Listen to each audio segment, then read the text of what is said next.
ফরিয়াদ চুমু খেতে বাড়িয়ে দাও নুরানি খাত আমার অন্তর জুড়ে মদিনা ছেড়ে মদিনা মদিনা বলে জিকির করে রে মদিনা মদিনা বলে জিকির করে রে সোনার মদিনা বহু দূরে কিন্তু মদিনা ভালা আমার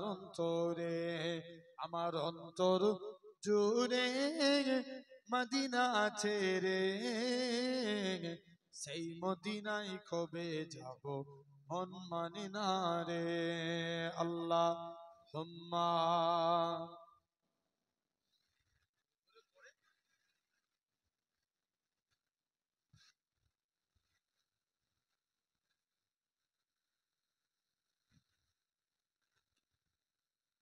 ভালোবাসার জায়গা মদিনা ভালো লাগার জায়গা মদিনা বলো না ভালোবাসার জায়গা মদিনা ভালো লাগার জায়গা মদিনা এত সুন্দর জায়গা কোথাও দেখি না এত সুন্দর জায়গা কোথাও দেখি না সাজিয়েছেন দয়াল রব্বানা ভালো লাগার জায়গা মদিনা ভালোবাসার জায়গা মদিনা ভালো লাগার জায়গা মদিনা মদিনা শরীফে নূরের খাজিনা মদিনা শরীফে নূরের খাজিনা আশিকি ছাড়া অন্য বুঝে না ভালো লাগার জায়গা মদিনা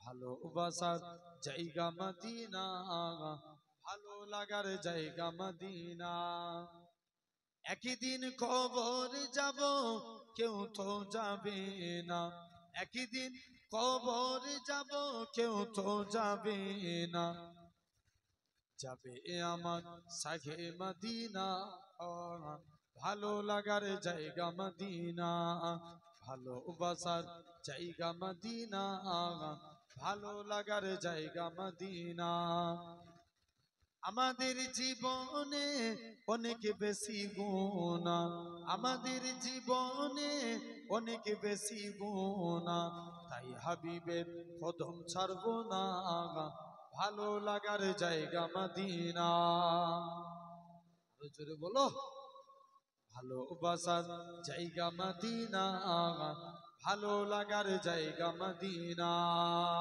আল্লাহুম্মা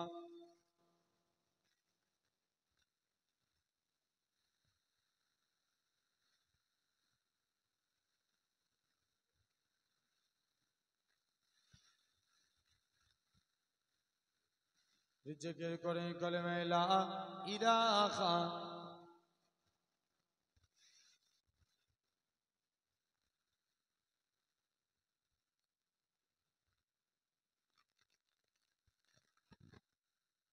লা মাকসুদা ইল্লাল্লাহ লা মাওজুদা ইল্লাল্লাহ লা মাকসুদা ইল্লাল্লাহ লা মাওজুদা ইল্লাল্লাহ লা মাতলুবা ইল্লাল্লাহ লা মাহবুবা ইল্লাল্লাহ লা ইলাহা জোরে পড়ো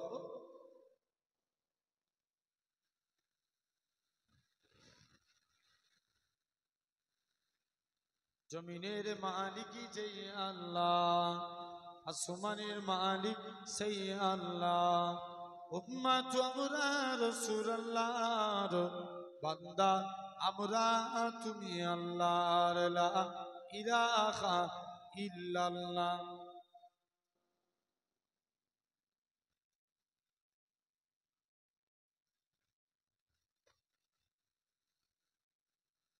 قال الله تعالى في كلام المجيد الفرقان الحميد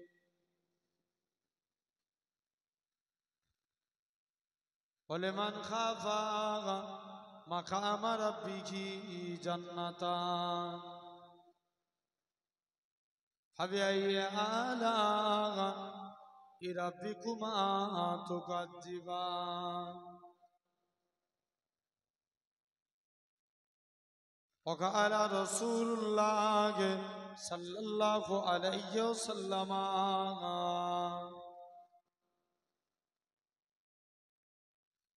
لا يؤمن أحدكم حتى أكون أحب إليه من والده وولده والناس أجمعين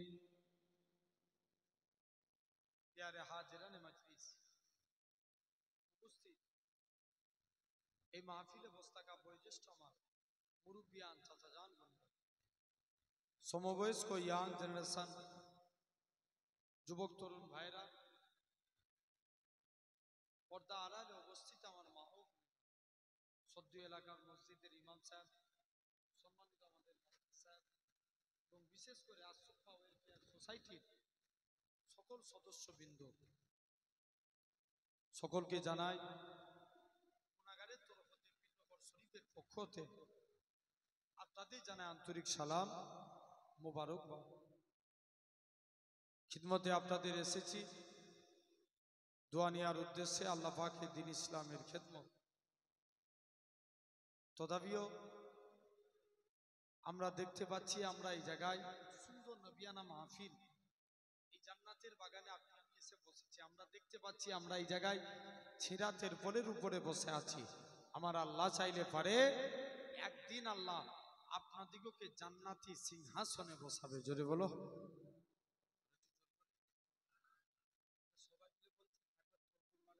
নারে তাকবীর। আওয়াজ একটু ছোট জাগুলিয়ার আওয়াজ জোরে দেন, নারে তাকবীর। আরেকটু জোরে দেন দেখি, নারে তাকবীর। জেনে রেখে দেন, সাধারণ চিন্তা করেন আমাদের মধ্যে একদল মানুষ আছে আরামের বিছানার মধ্যে আছে না নাই? আরো কিছু মানুষ আছে এই টাইমে হসপিটাল বলেন, নার্সিংহোম বলেন, বিভিন্ন জায়গায় অসুস্থ অবস্থায় বেডের বিছানার মধ্যে শুয়ে আছে। তো আমার আল্লাহ কত বড় দয়াবান, কত বড় মেহেরবান যে আল্লাহ আপনার আমার শরীরকে সুস্থ রেখে সবল করে তাম গুনাহ থেকে দূরে সরিয়ে রেখে এমন এক কুরআন হাদিসের মাহফিলে বসার তৌফিক দিয়েছেন যে জায়গায় বসলে এমনি গুনাহ মাফ হচ্ছে না। আরো জোরে বলো আলহামদুলিল্লাহ। ভাই এতে কি এই যদি সুবহানাল্লাহ বলতে যে গলা ফেটে মরেও যায়, আমি বিশ্বাস করি তুমি জান্নাতি। জোরে বলবে না? তথাপিও জেনে রেখে দেন, এই সুন্দর নবিয়ানা মাহফিল এই জান্নাতের বাগানে বসেছি। দেখতে পাওয়া যায়, আপনি লক্ষ্য করে দেখেন, আজ আপনি আমি এমন একটা সুন্দর জায়গায় বসেছি, সুন্দর মাহফিলে বসেছি। অন্যান্য জায়গায় বসলে গুনাহ হতেও পারে, অন্য খারাপ কাজে গেলে গুনাহ লিখা হবে, কিন্তু এই জায়গায় বসলে আল্লাহ গুনাহকে মাফ করতে থাকে। জোরে বলে যত সুবহানাল্লাহ বলবেন আল্লাহ নেকি দিবেন, হ্যাঁ কি না? তথাপিও সেই সুন্দর মাহফিলে বসেছি আলহামদুলিল্লাহ। আল্লাহ যদি তৌফিক দেন আপনাদের কাছে দু এক কথা আলোচনা। তথাপি এই জায়গায় বসেছেন, আমাদের কাছে ঈমান আগে না মুসলমান আগে? ঈমান আগে। ভাই ঈমান না থাকলে সে মুসলমান? মুসলমান না। তাহলে আগে ঈমান, তারপরে মুসলমান। জেনে রেখে দেন, ওয়াজ মূল জিনিস বুঝার জিনিস, হ্যাঁ কি না?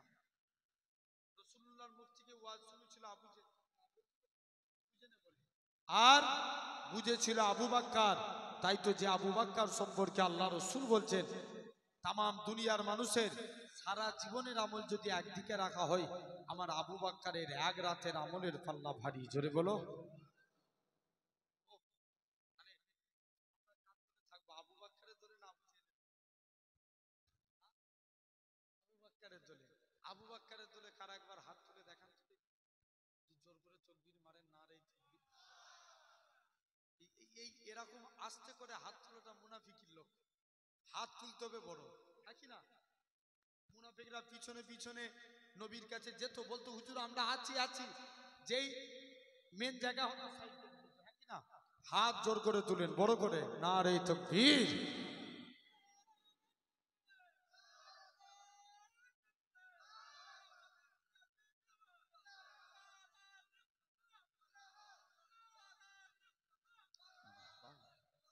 আল্লাহ কবুল করে জেনে রেখে দেন। এই হাত তুলেছি দেখেছে আল্লাহ। মুসা নবী, আমি প্রায় টাইম বলে থাকি এই ওয়াজে, মুসা নবী আল্লাহকে জিজ্ঞেস করছে, আল্লাহ আমি দেখতে চাই সব থেকে গুনাহগার মানুষকে। আল্লাহ বলছে মুসা তুমি ওই রাস্তায় দাঁড়াও, যে প্রথমে হেঁটে হেঁটে যাবে সে হবে দুনিয়ার জমিনের সব থেকে গুনাহগার। মুসা নবী বলছে আল্লাহ আমি নেককারকে দেখতে চাই। আল্লাহ বলছে মুসা তুমি ওই রাস্তাতেই দাঁড়াও, যে রিটার্ন ফিরে আসবে সে হবে নেককার। মুসা নবী কনফিউজ, আল্লাহ এটা কেমন করে সম্ভব? একই লোক যাবার সময় গুনাহগার, আসবার সময় নেককার। মুসা নবী চিন্তার মধ্যে পড়ে যাচ্ছে, আল্লাহ এটা কেমন করে সম্ভব? মুসলমান করে ছেলে মেয়েরা, আব্বারা, তরুণেরা, এ নবী প্রেমিকেরা, আমার আল্লাহ জানিয়েছিলেন হে আমার কালিমুল্লাহ, হে আমার নবী মুসা, ওই বান্দাটা যখন রাস্তা দিয়ে হেঁটে হেঁটে যাচ্ছিল, তার ছেলেখানা বলতে লাগে আব্বা জান দুনিয়া বড় না প্রথম আসমান বড়। বাপ খানা জবাব দেয় বাবা ছেলে দুনিয়া থেকে প্রথম আসমান বড়। ছেলে আবারও বলে ও জনমদাতা বাপ প্রথম আসমান বড় না দ্বিতীয় আসমান? দ্বিতীয় আসমান বড়। দ্বিতীয় আসমান বড় না তৃতীয় আসমান? তৃতীয় আসমান বড়। এরকম ভাবে 7 তবক আসমান বড়। ছেলে আবারও বলে আব্বা জান 7 তবক আসমানের থেকে কি বড়? বাপ খানা জবাব দেয় বাবা ছেলে 7 তবক আসমানের থেকে আমি তোর আব্বা আমার গুনাহখানা বড়। ছেলে আবারও বলে ও জনমদাতা বাপ আপনার গুনাহ থেকে কি বড়? বাপ খানা জবাব দেয় বাবা ছেলে আমার গুনাহ থেকে আমার আল্লাহ পাকের দয়া আল্লাহর রহমত খানা বড়।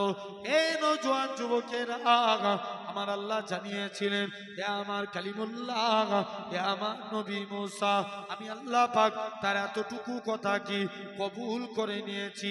আমি আল্লাহ কবুল করে নিয়ে আমার বান্দাটা জীবনের পাখার পাখার গুনাহটাকে আমি আল্লাহ ক্ষমা করে দিয়েছি।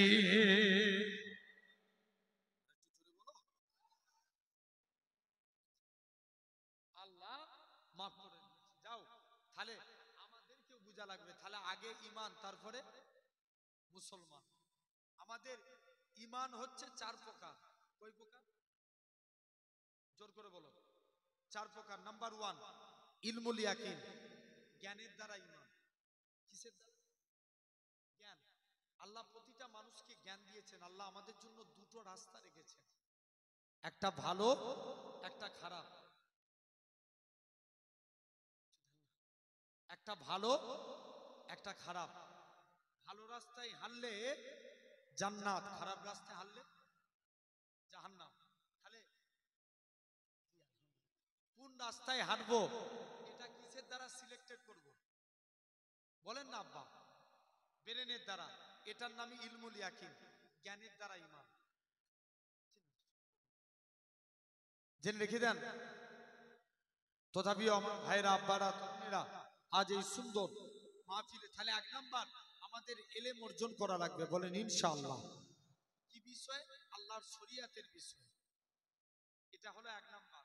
2 নাম্বার আইনুল ইয়াকিন, চক্ষুর দ্বারা ঈমান।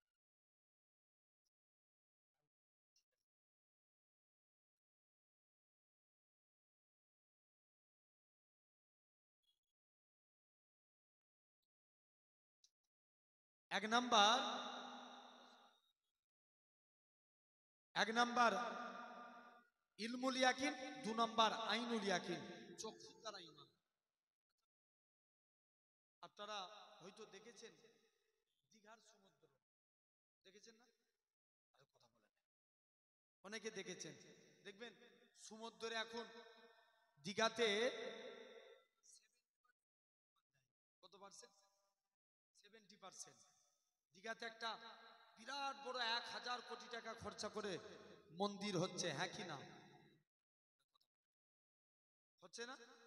বিরাট বড়। আমি এতে আমার কোনো ব্যাপার না, অবশ্যই মন্দির তারা বানাতে পারে, কিন্তু 70% মুসলমান যায় 1000 কোটি টাকা খরচা করে মন্দির হচ্ছে, 50 লাখ টাকা খরচা করে একটা মসজিদ বানানো উচিত ছিল না? ছিল না? জোর করে বলো, ছিল না?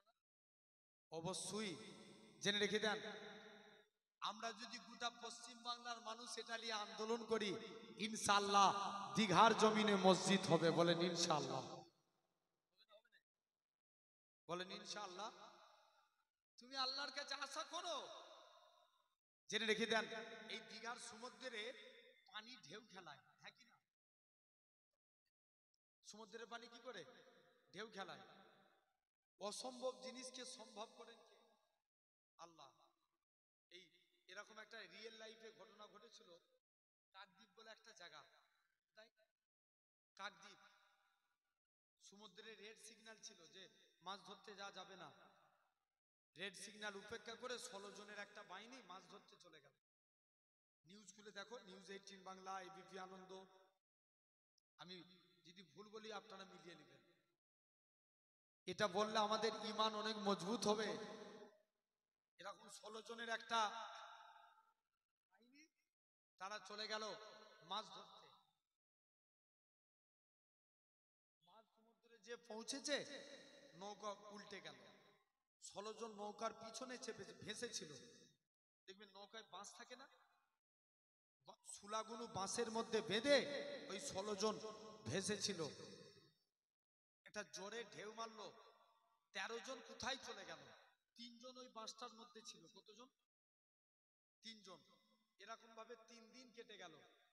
3 দিন পর দেখতে পাওয়া যায় একজন একজন করে আর একজন পানিতে তলিয়ে গেল। 2 জন বেঁচে ছিল, যাকে রেস্কিউ করেছে তার 2 ঘন্টা আগে সেও পানিতে তলিয়ে গেল। এরকম ভাবে 5 দিন কেটে গেল। যে লোকটাকে রেস্কিউ করা হলো তার নাম হচ্ছে রবীন্দ্রনাথ দাস।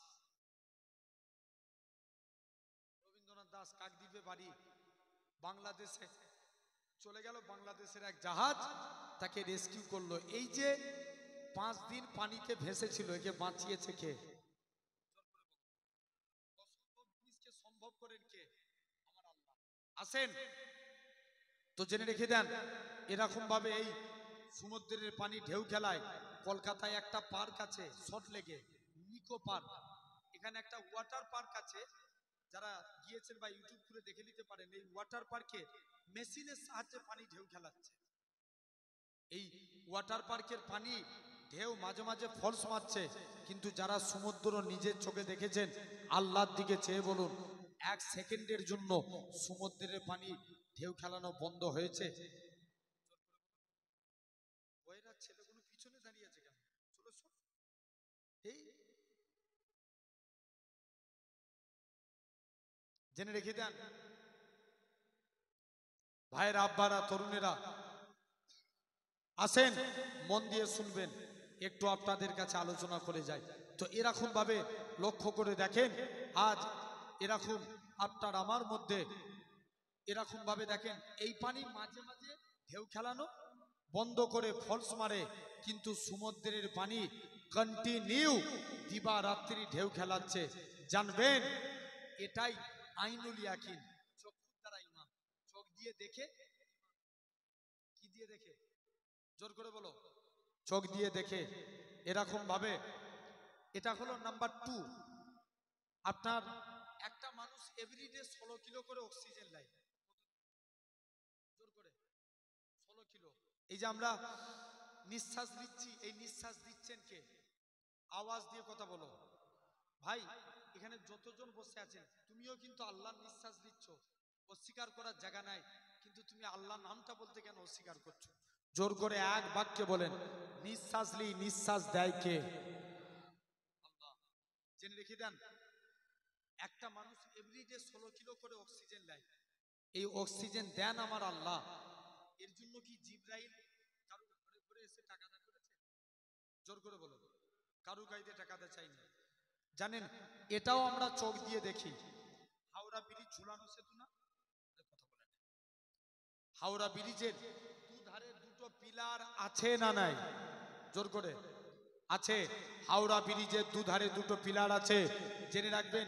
আমাদের ঘরের বিজ্ঞানীরা বলে, দেখেছিস হাওড়া ব্রিজের কত বিজ্ঞানীদের কি ব্রেন, হাওড়া ব্রিজকে ঝুলানো সেতু করেছে। কিন্তু আল্লাহর কসম, আমার আল্লাহ এই আসমানকে বিনা খুঁটির দ্বারাই দাঁড় কাটিয়ে রেখেছে। জোরে বলে,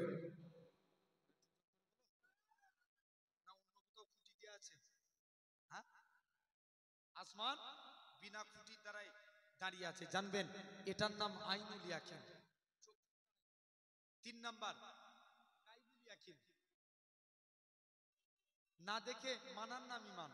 আমরা আল্লাহকে মানি দেখে না, না দেখে, না দেখে, এটার নাম গায়বুল ইয়াকিন। 4র্থ নাম্বার বাসুল ইয়াকিন। ঠেলাই পড়লে আল্লাহকে ডাকা। কিসে পড়লে? ঠেলাই পড়লে। যখন বিপদে পড়ি তখন আল্লাহকে ডাকি, আর বিপদ থেকে উদ্ধার হয়ে গেলে আল্লাহ ভুলে যায়। আছে না নাই? রিসেন্ট আপনারা জানবেন, যে কোনো ক্ষেত্রে দেখেন, আমি যখন আমফান ঝড় হচ্ছিল, কাকদ্বীপের একটা ছেলের ভিডিও দেখছি, আমফান ঝড়ে মাঝে মাঝে দমকা ঝড় মারছিল না? কত সালে হলো আমফান? 20-তে, 2020 সালে আমফান ঝড় হলো। মাঝে মাঝে যখন দমকা মারছে, ছেলেটা তখন বলছে আল্লাহ বাঁচাও, আল্লাহ বাঁচাও। আমি ভাবলাম ছেলেটা আইডি খুলে দেখি শুধু গান আর গান। মানে আইডিতে আগে পুরনো ভিডিও শুধু গান, আর নতুন ভিডিওটা আমফানের সময় ছেড়েছে, আল্লাহকে ডাকছে। দেখবেন এরকম কিছু রিলস ভিডিও বানায়, ওদের জন্য শবে বরাত মানায় না, ওদের জন্য মাহে রমজানের শুভেচ্ছা মানায় না। দেখবেন অনেকে রিলস ভিডিও বানায়। আপনার এই বারাসাত চত্বরে এরকম অনেক ছেলে আছে, হ্যাঁ কি না? জোর করে বলুন। দেখবেন বাস্তবকে মিলান। আজকে আল্লাহর দিকে চেয়ে বলছি, আপনি আমার কথাই অ্যাকসেপ্ট করবেন কি জানি না, কিন্তু দেখবেন যে যত উলঙ্গপূর্ণা ড্রেস পরে সে তত ভাইরাল। আছে না? এই কথাই নাই। এই রিসেন্ট এখন মাধ্যমিক এক্সাম হচ্ছে তো, আরে কথা বলে নেই, একটা ভিডিও আমাকে একজন পাঠিয়েছে, বলছে ভাইজান এটা দেখেন। কিচ্ছু নাই এখন, এই কথা সমাজের ট্রেন্ডিং চলছে। একটা ছাত্রী ক্লাসে আপনার এক্সাম দিতে গেছে, ফার্স্ট পরীক্ষা, একটা মানে স্যার এসছে, হ্যান্ডসাম স্যার, বলছে আমি স্যারকে দেখে ক্লাস খেয়ে গেছি। কথা বলে নেই, দুনিয়া কোথায় এসছে বুঝতে পারছেন? জেনে রেখে দেন ভাইরা, আব্বারা, তরুণেরা, আজকে লক্ষ্য করে দেখেন, এরকম ভাবে আপনার দেখবেন পুরো ভিডিও গান, আর শবে বরাতের সময় এক রাত ইবাদত করলে কিছু কাজে লাগবে? অবশ্যই ইবাদতের রাত, তুমি তওবা করে ফিরে যাও, আল্লাহর দিকে ফিরে আসো। এরকম সমাজের অনেক অনেক সেলিব্রিটি আছে, যারা আগে সিনেমা করত, যারা আগে গান নাচ গান করত, কিন্তু আজকে তারা পর্দা নসিনা হয়ে গেছে।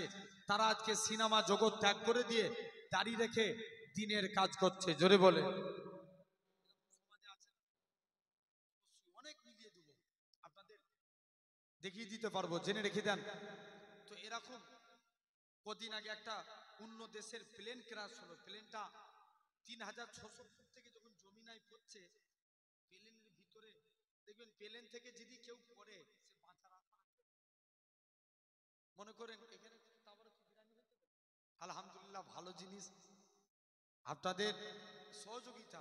এই এলাকার মানুষ আলহামদুলিল্লাহ, এই বয়রা, ছোট জাগুলিয়া, আপনার আশপাশ অহংকার করি না, আল্লাহ শুকর করে বলছে, আপনার এই চত্বর এলাকায়, এটা বারাসাত না দত্তপুকুর থানা, থানা দত্তপুকুর, বারাসাত এলাকা, আল্লাহ শুকর আমি অনেক আসি এই এলাকাগুলোয়, জেনে রেখে দেন।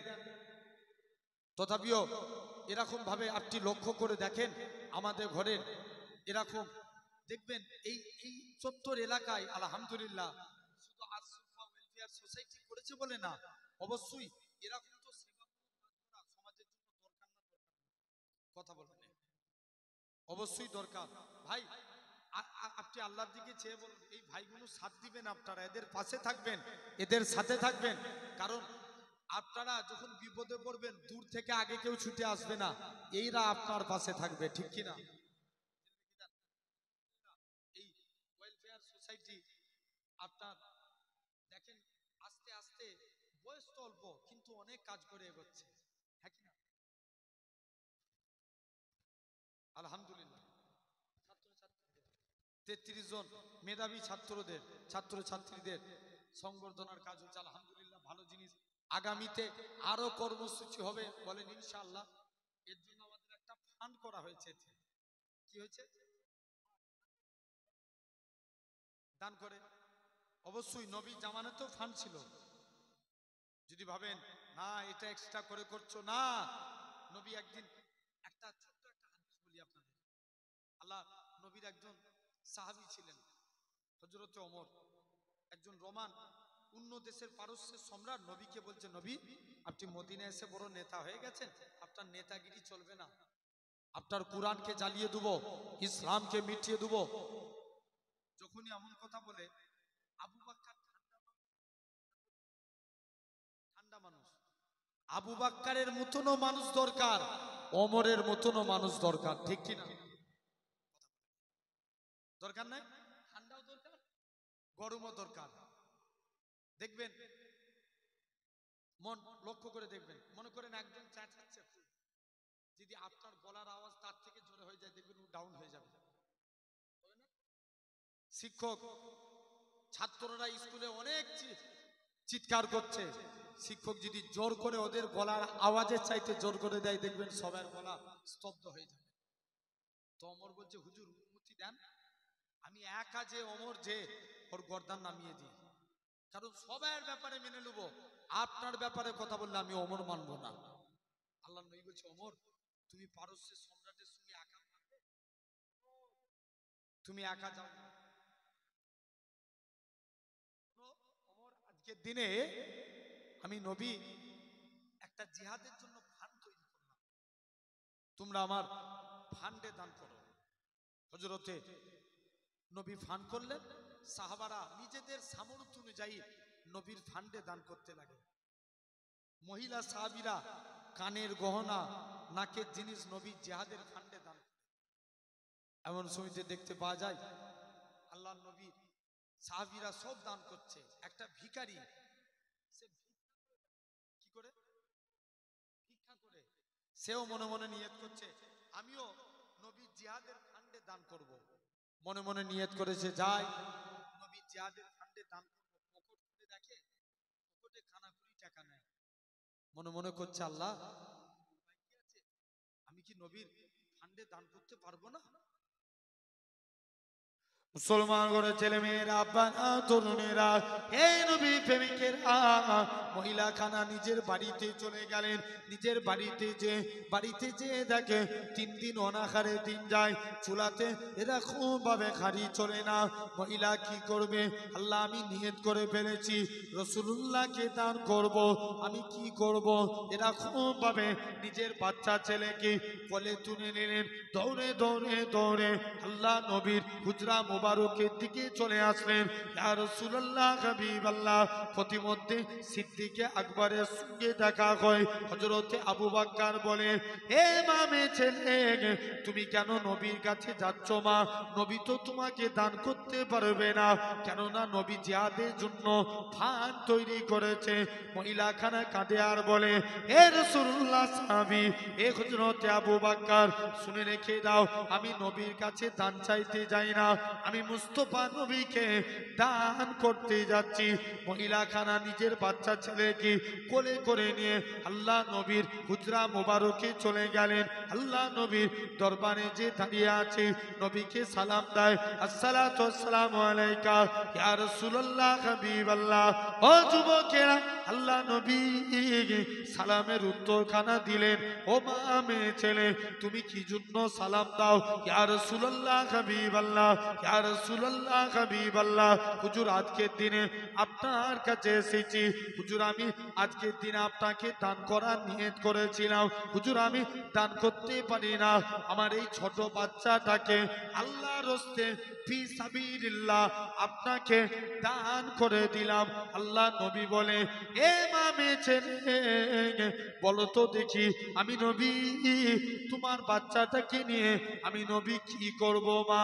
আল্লাহ নবী সাহাবী মহিলাখানা কাঁদে আর বলে, ইয়া রাসূলুল্লাহ হাবিবাল্লাহ, মক্কার কাফেররা যখন আপনাকে লক্ষ্য করে তীর ছুঁড়ে ছুঁড়ে মারবে, আপনি আমার বাচ্চাকে কাফেরদের তীরের সামনে রেখে দিবেন, আমার বাচ্চা শহীদ হয়ে যাবে, কাল কিয়ামতের ময়দানে আমি শহীদানের মা বলে আল্লাহর জান্নাত পেয়ে যাব।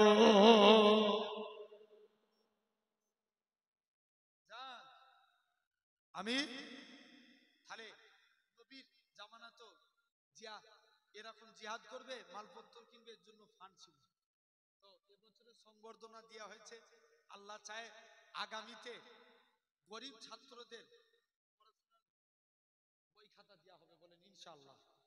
জোর করে বলেন আল্লাহ কবুল করেন। আপনারা জানেন এই সংগঠনের তরফ থেকে রমজান মাসে প্রায় 150 500, আলহামদুলিল্লাহ আমি ভুলেই যাচ্ছি তো, 500 600 500 আপ, মানে 550 মতন মানুষকে বস্ত্র দেওয়া হয়, বলবেন না আলহামদুলিল্লাহ।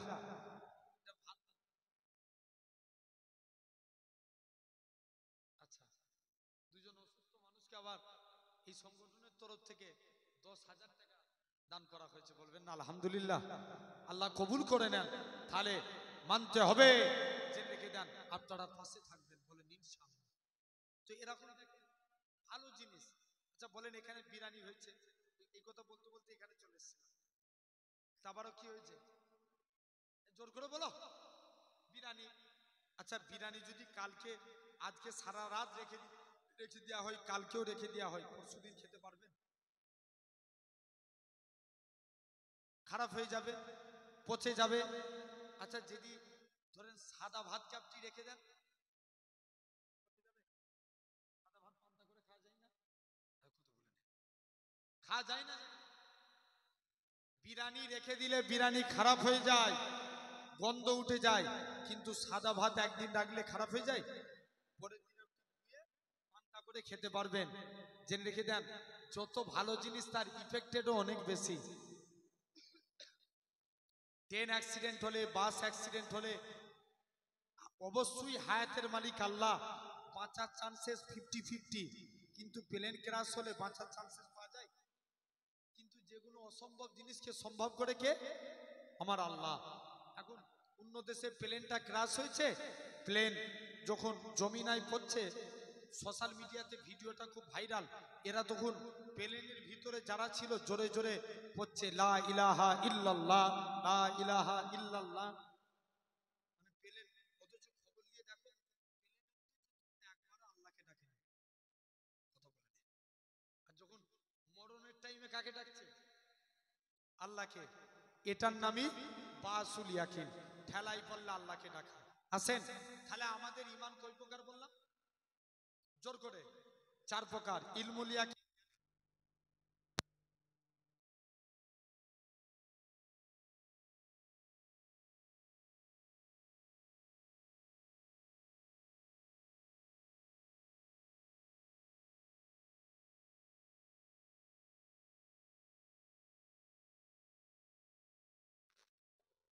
জোর করে বলো।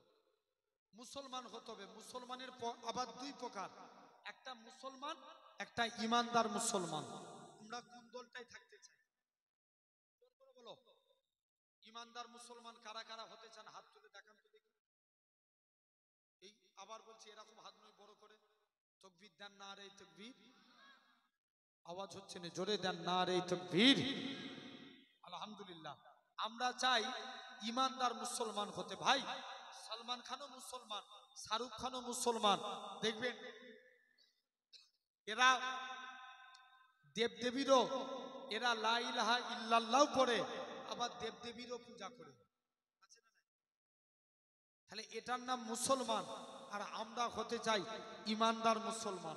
এই যে প্যান্ডেল করেছে, অল্প প্যান্ডেল হোক আর বড়ই হোক, বাঁশ না দিলে এই প্যান্ডেল দাঁড়াতো? দাঁড়াতো? কোনোদিন দাঁড়াতো না।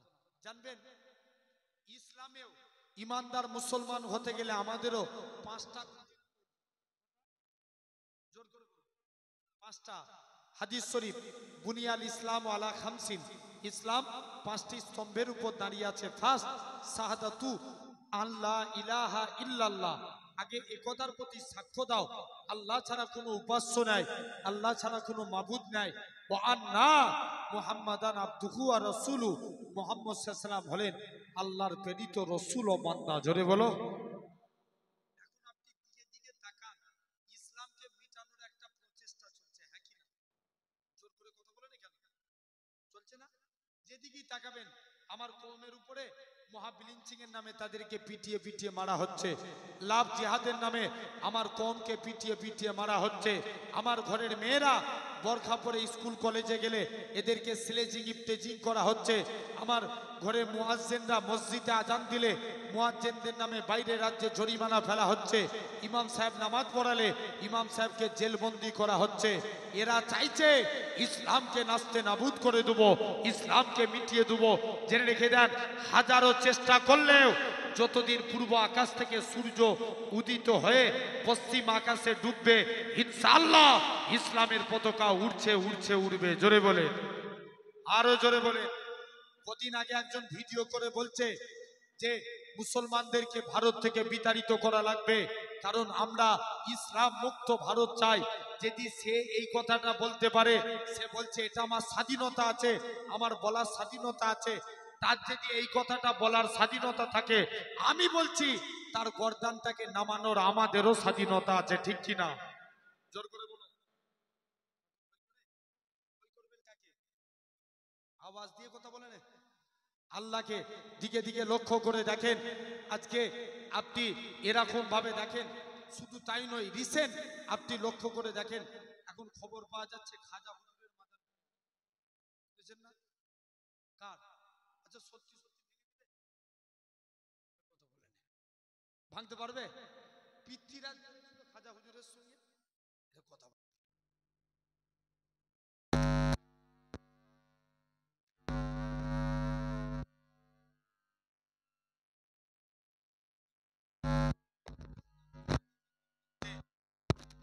হয়েছে। জেনে রেখে দেন, কোন খাজা গারিবে নামাজের কথা বলি, কারণ আজও যারা দিল্লির জমিনে গেছেন, আজও একটা পাথরের টুকরো শূন্যে ভেসে আছে। জোরে বলবে না? খাজা গারিবে নামাজ আনার সাগরে উঁচু করবে বলে এক লোটা পানি তুলেছে। কোথায়? আনা সাগরে। যেই আপনার নানার সাগর থেকে লুটা কই পানি তুলেছে, পুরো পানি শেষ, শুকিয়ে গেছে। নেক্সট আবার অবশিষ্ট পানি ঢেলে দিয়েছে, সাগরের পানি ভরে গেছে। জোরে বলে, এটার নাম খাজা হুজুর। কিছু 10-15 জনের একটা ডাকাতের দল, ডাকাতের দল খাজা হুজুরকে বলছে, শুনেছি তুমি আল্লাহর ওলি, কারামতি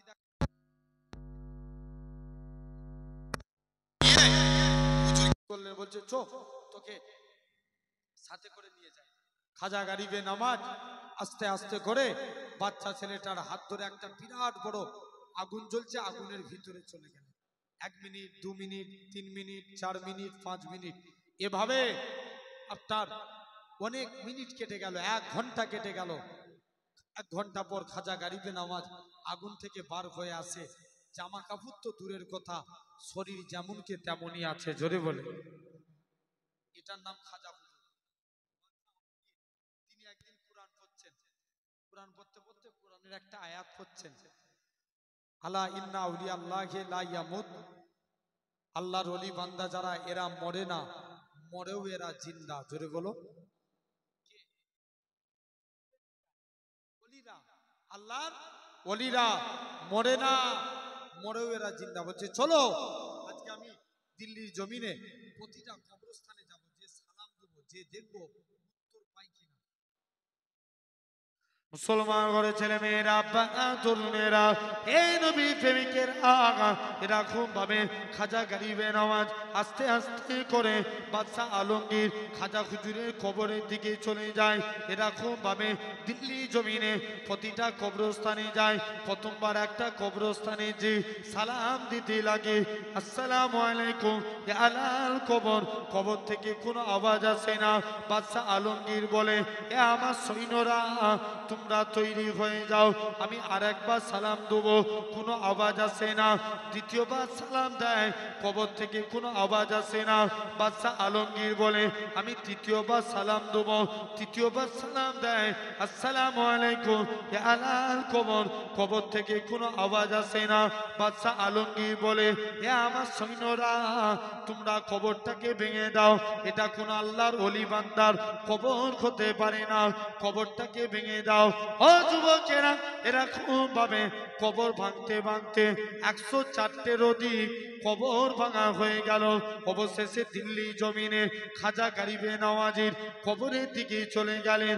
প্রথমবার সালাম দেয়, আসসালামু আলাইকুম ইয়া ওলি আল্লাহ। খাজা হুজুরের কবর থেকে কোনো আওয়াজ আসে না।